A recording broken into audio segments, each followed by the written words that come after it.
Oh, you got a scar on your forehead. On God. How'd that happen? I was taking a shower. I started footworking. I don't know what was on my spirit at the time, but I started footworking and I slipped. Head hit the sink. Boom. Damn. I stand up, I grab my head on. I let it go. That shit dripping on the floor. My girlfriend at the time, help! Boy, I thought I was about to die, boy. She had to rush in there and tend to my wound. She wouldn't even let me go to sleep the whole time because she was worried a nigga wouldn't wake up. But, you know, eventually I healed and I was able to, you know what I'm saying, proceed forth. Ooh. Yeah, because that can be dangerous. You know, you can't go to sleep after you get hit on the head. For sure. You can go into a coma. Definitely got to invest in those shower mats. Got to get that shower mat. You got yourself some shower mats after that, huh? For sure. I keep them in stock. Fast Yeah, I bet, man. Damn. Well, that's good. Glad everything's all right with you. Blessings. Did you know ZackTV? Yes, a good friend of mine.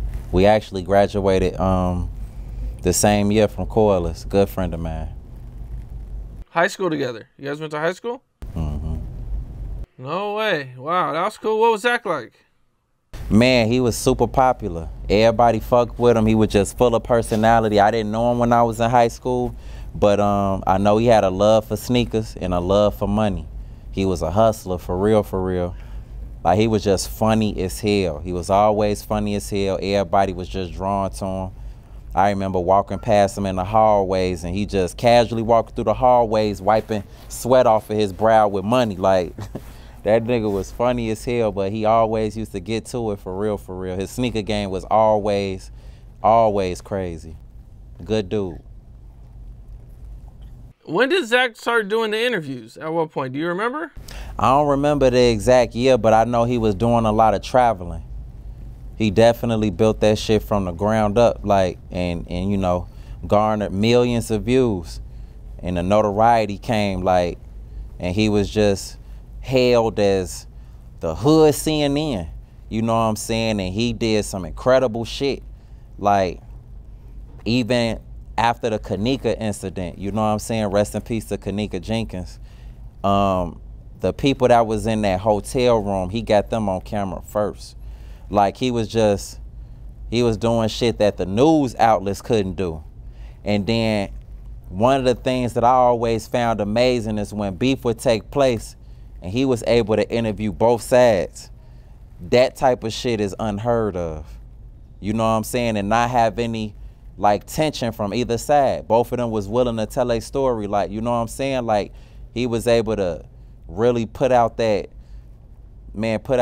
journalistic energy for the trenches. Like, he was raw as hell. Definitely shout out to ZackTV. Yeah, shout out to ZackTV, man. Rest in peace. You know, he's definitely an inspiration, and you know, I definitely watched a lot of his content. You know, loved what he did. Even as soon as you said his name, I just got sick to my stomach. You know what I'm saying? Like, I just hate that happened to him, for real. He was a real good guy. He worked hard. I know I had a school tour in Chicago called the Whole Time Shot Tour, and he used to come with me sometimes to speak with the students. He was actually supposed to come to a school with me. I believe it was an all-girls alternative school, Simpson, I want to say. He was supposed to come there with me whole time. And I used to always go to the Cook County Juvenile Center to speak with the youth there.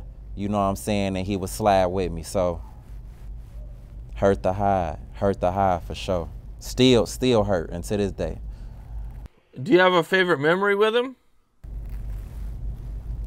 Man, I did a ZackTV interview with him, and he just so fucking funny. Like, I remember he told me to tell him about my struggles, and I was telling him about how, like, you know, I remember one winter where we went the whole winter. I was staying with my pops. Went the whole winter without no hot water. So I had to kind of get acclimated to cold water and like using that shit. And the heat was off too, so motherfuckers couldn't heat up. Like the shit was just crazy. And I remember he was asking like, okay, cool. So like, did you have to take a shower with a coat on or like, you know what I'm saying? He was just, and I remember even in the interview, motherfuckers just started dying laughing. Like, he was like, no. That was his thing. Like, no. Like, you know what I'm saying? Like, that shit hurt the hide, G. I'm sick to my stomach, but definitely, man, rest in peace to Zach for sure. Yeah, rest in peace, Zach, man. Definitely. Yeah. Okay, now, I've seen in the past, it can be kind of difficult for somebody who is in like a skit lane, an acting lane, to actually make that transition to a rapper. It seems like it's pretty hard that once you're boxed in that category, that you got to really put in that work to get over there to that hip hop, rap, you know, famous, you know, where people are really fucking with your music, man. And it could be really hard, you know what I'm saying? There's a lot of competition, especially coming out of Chicago. You know, I mean, Chicago is definitely on fire right now. You know what I'm saying? You got some of the hottest rappers in the game. Yeah. You know, how do you plan to make that transition?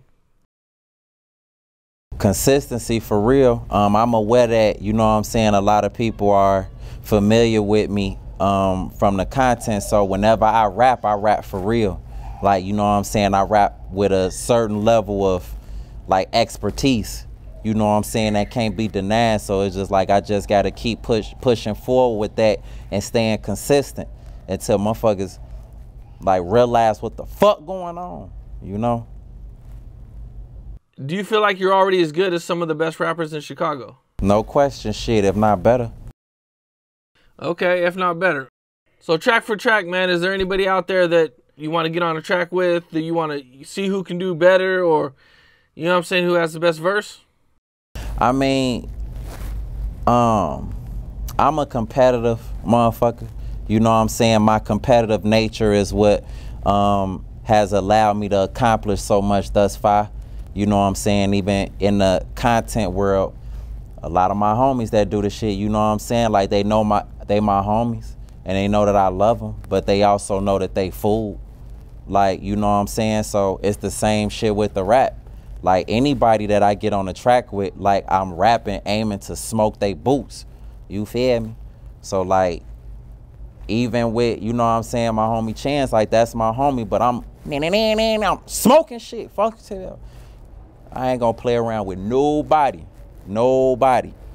Bump J, that's my homie. And it's crazy. Once he got out of jail, he reached out to me. He was like, man, I'm really fucking with you. Woo. Like, we actually supposed to be getting some shit done. I smoke his motherfucking boots too. I ain't even gonna hold you. Like, Fat Money, I'm a big fan of Fat Money. Shout out to Top Money. Like, I smoke his motherfucking boots too. He know what the fuck going on. Herb, like, I've been a fan of Herb for a minute. You know what I'm saying? As far as even seeing his growth. Like, you know what I'm saying? I remember when I first listened to Humble Beast, I felt like the growth of him is thought process and the shit he had to say, so on and so forth. I felt like that shit went to a whole nother level. I smoke his ass too. Like, I ain't playing around with nobody on this rap shit whatsoever, but you know, one day at a time.